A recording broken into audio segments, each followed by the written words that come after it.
Hello everyone, welcome back to my channel.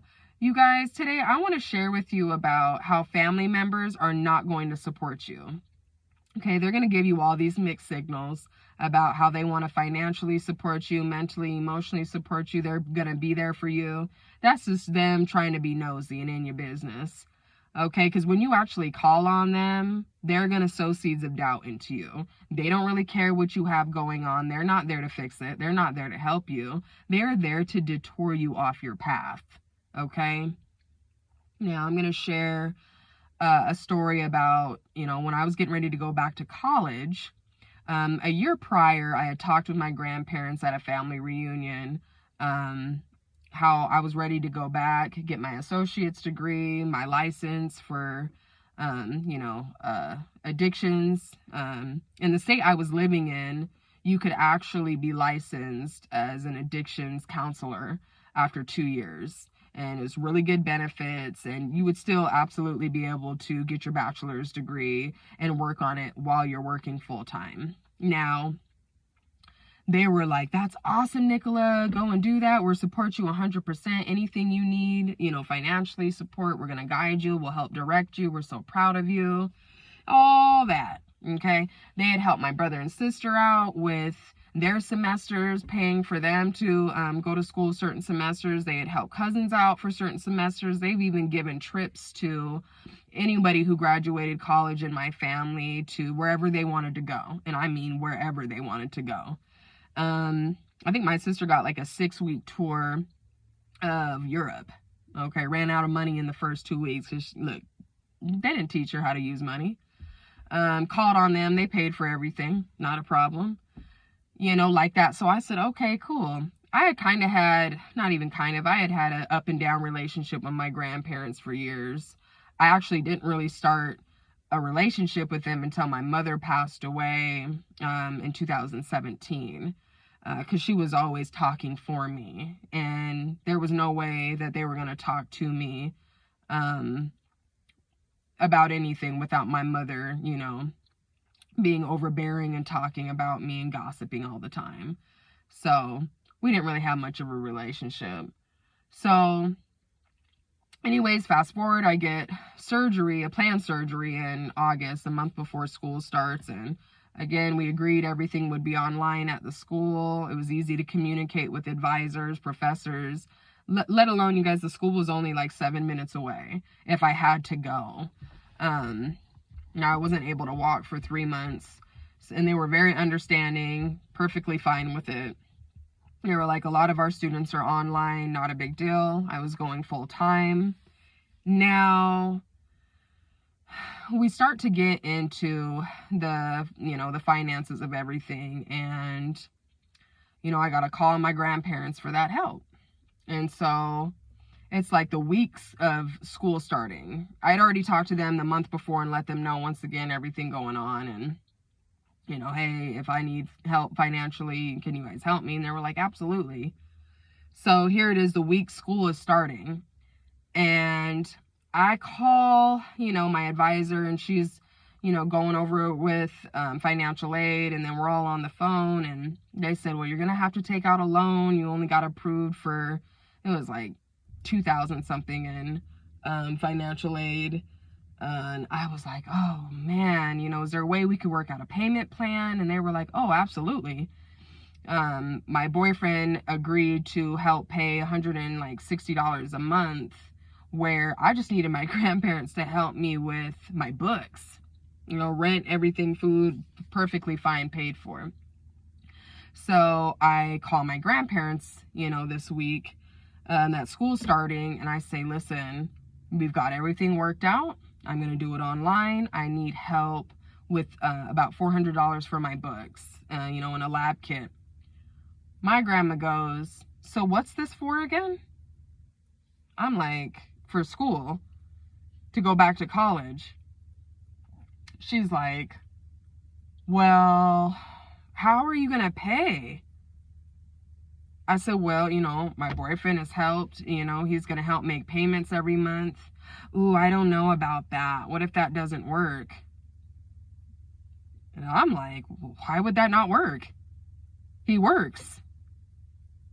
What do you mean? I don't, okay, well, I mean, he's agreed to that with me, and then once I can get up moving again, I'll go get myself a job and pay for my school myself.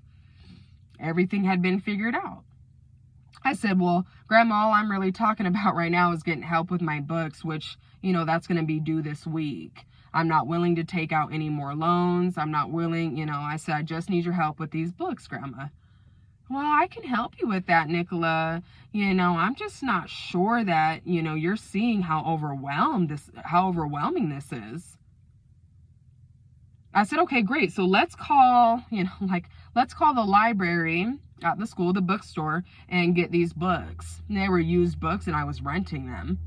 This is my grandma, you guys. Well, you know that you can rent them, right? I said, yes, and this is what we're doing. We just need the card on file. Oh, well, I don't live there. How would I be able to do that? I said, so normally, just like everybody else you helped out, you would do it online or over the phone.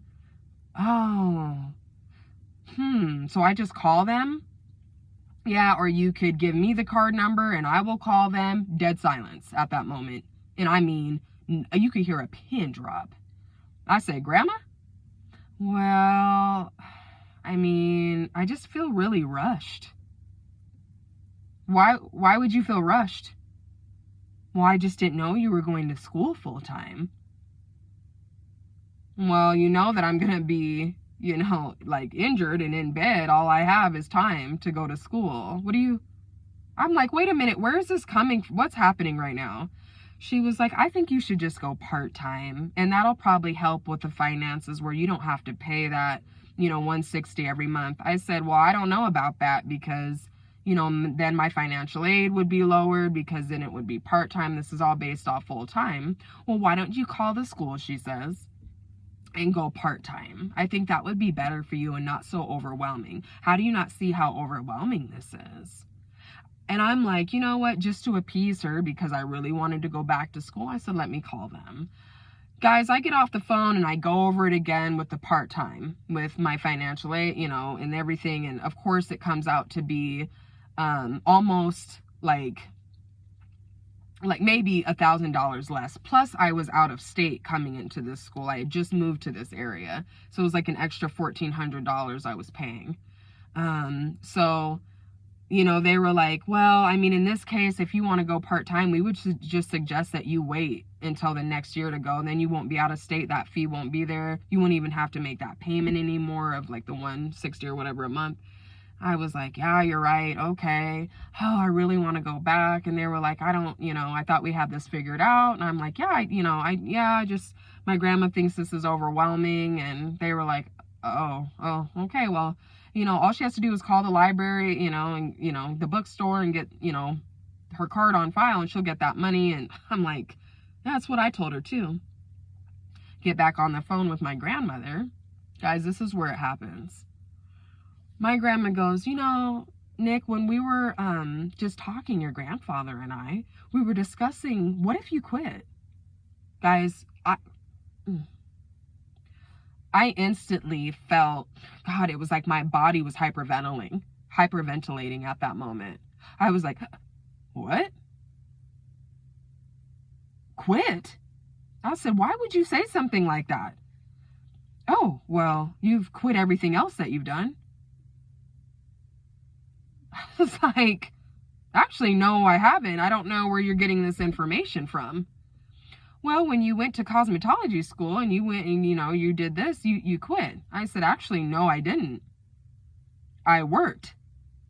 Oh, anyway, well, when you did this, you quit. I was like, no, I didn't quit. I said, I don't. She's like, did you even graduate? Yeah, I did. Then I start feeling tears coming out of my eyes. And I'm like, you know what? I said, I don't know where this is coming from, why you guys would be so, ready to believe that I would quit. She was like, well, anyway, you don't have to be negative, Nick. We're just thinking of these scenarios. I said, well, you could also think about how I'm going to graduate earlier. I said, you know what? I'm not even going to get into it. I said, I'm going to get off the phone. I'm going to figure this out for myself. And that's that. I don't want your help anymore. My grandma was like, oh, well, we're willing to help you with the books. I said, it's okay. I'll figure it out myself. I said, that's what I've always had to do. I've always had to figure stuff out for myself.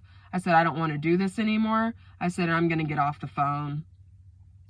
You guys didn't talk to my grandmother, okay? She started asking me questions about, well, how long is school going to be? I said, I don't even know. I'm starting to cry. I'm not feeling well. I'm going to do another story time about how when I had visited them, and I had this like bubble almost for like the year in my like esophagus. Like all I could feel was this bubble of like anxiety, and how that instantly went away once I hung up the phone in this conversation with my grandmother. You know, because we store anxiety and trauma in our body. And I didn't talk to my grandma after that, you guys. I got off the phone. I didn't even tell her, you know, I love you. I just said, bye, you know. And I felt every bit of my body become at one with my soul. My spirit was like, you're done with that. They showed you who they are. Believe them. You're never going to call on them again for help, you know. And that was a moment where I was like, all they cared to do was hear about what I was doing and try and bring me down. They offered the support and the help just to take it away. You guys, 6 weeks later, I got an email from my grandmother. This is cutthroat right here. Hadn't talked to her. She says, hey, Nicola, I haven't spoken with you. I mean, word for word. My grandmother was 91 at the time. 91. Word for word what I had asked her about school, books, whatever. This whole conversation we had, and then says, it felt like the time I was being scammed.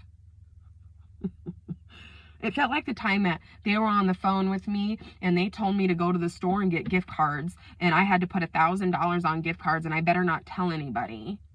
That's what she said. Her privileged ass said, it felt like the time I was being scammed. You must have been being scammed. 2 paragraphs later, she goes, so did you ever think, did you ever figure out how you're going to go back to college?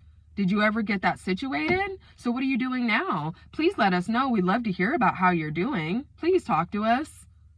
Love you. She said, it felt like the time I was scammed. You asking me for support for college. The support I offered to you. Guys, this is what these people do. These are these mixed signals. You know, and I'm not going to sit here and be like, oh, she's a narcissist. She's a bipolar, or she's borderline personality, or she has social anxiety. She's schizophrenic. I'm not a doctor. I can't diagnose all that. But what I do know is she sent mixed signals. You guys, I hope this helps somebody out there. Let it sink in.